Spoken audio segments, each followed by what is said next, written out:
sa mga tao sa Coronadal, like what I have said sa mga previous interviews, no, nga ito ay continuation ng UHENA administration, no, kay alam naman ng mga tao na kami man gid ang originally kami gid man ang nag-upod. That was 2019, kami ang nagplano. We have our 10-point development agenda. So yung mga bagay na hindi natapos ni Mayor, so ako na yung magpapatuloy. Then ang assurance ko siguro sa public kung sa pamangkot kung diin pa kadto ang administrasyon, ako nagatrabaho by the book, no? Ibig sabihin, kung ano ang nakasaad sa batas, no, sa pag-manage ng City Government of Coronadal, yun yung tatahaking kong landas, no?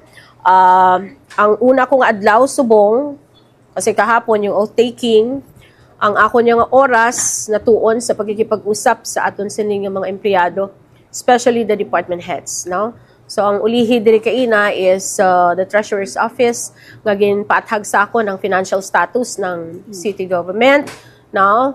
Diin nagahalin ang pondo, kag ano ang possible, mga priorities, like ang question, kay may mga pending kita nga projects, pwede ba pa ba mag-loan, yun na, umabot na sa punto na gano'n yung mga tanong ko.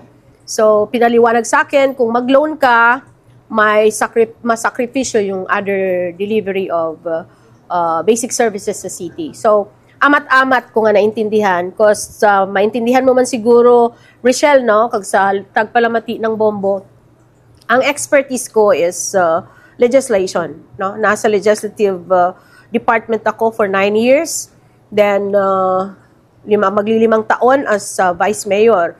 But hindi man inibag-o ang trabaho, no, sang executive kay sang nakabalik ako, na-re-elect ako as vice mayor kag si Mayor Ojena nag-leave na medyo mahaba-habang panahon.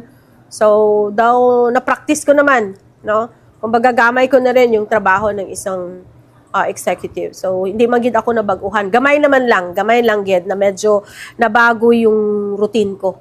No nga pag mayor ka, halin sa aga nga meeting hasta sa hapon, social functions, okay, program dito, program doon. Pero in 1 week siguro, makaka-adjust din ako.